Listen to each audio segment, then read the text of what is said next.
In the normal course of events where somebody's fallen victim to a crime, they would report that crime to the police. The police would then refer that to the CPS or another prosecuting agency, and that government agency would prosecute. A private prosecution, on the other hand, is any prosecution that isn't brought by the Crown or any other statutory prosecuting authority. Private prosecution can be brought by any individual, charity, company, and the right to privately prosecute is preserved by Section 6(1) of the Prosecution of Offences Act. The same duties and obligations that rest on a public prosecutor also rest on a private prosecutor. At Edmonds Marshall McMahon, we privately prosecute on behalf of victims all around the United Kingdom. We specialise predominantly in economic fraud, but we do prosecute in many other areas. Fraud is the most common crime type now. It's estimated that 86% of fraud cases go underreported to the police. There are only 7% that are actually investigated by the police once they are reported, with only 1% resulting in a prosecution. So this is why more and more victims are turning to private prosecutions, as often this is the only way that they can get justice. Those who've lost money in fraud have got really few options other than a private prosecution in order to regain their money.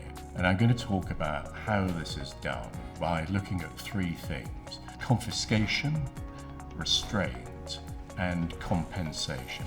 When people commit crimes, one of the motivations is to get money or goods. There are proceedings now where somebody who's convicted, you can apply to take their criminal proceeds off them. The application for a summons is the completely standard procedure that's followed by a private prosecutor as a way of starting the proceedings. Everything else is exactly the same as with any other prosecution. The same tools that are available to the state prosecutor are also available to the private prosecutor. What do you do if somebody has defrauded you? They've got your money, because between now and the end of that trial, they could be spending that. They could actually be paying for their lawyers and defending themselves with your money. The answer is restraint, which is like an asset freezing order. You prevent the defendant dealing with those criminal assets in order that your assets are preserved. Compensation is where the court will hand back to the victim of a crime the loss that they have suffered. There's no limit to the amount that the court can order, and we've had orders for many millions of pounds. One of the difficulties for victims can often be that after they've been defrauded or an offence has been committed against them, there's no one to help them navigate the system. These are all areas that are completely surmountable, but what they do require is careful attention to detail and some thoughtful consideration regarding process.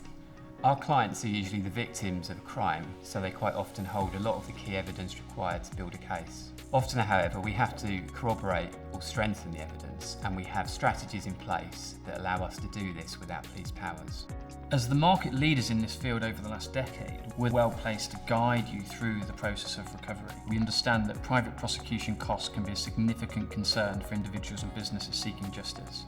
Once the court grants its approval for your costs to be reimbursed from central funds, you may typically expect to receive in excess of 70% of your incurred costs. At Edmonds Marshall McMahon, we act quickly and we can really help victims move through the stages of the criminal justice system to achieve redress.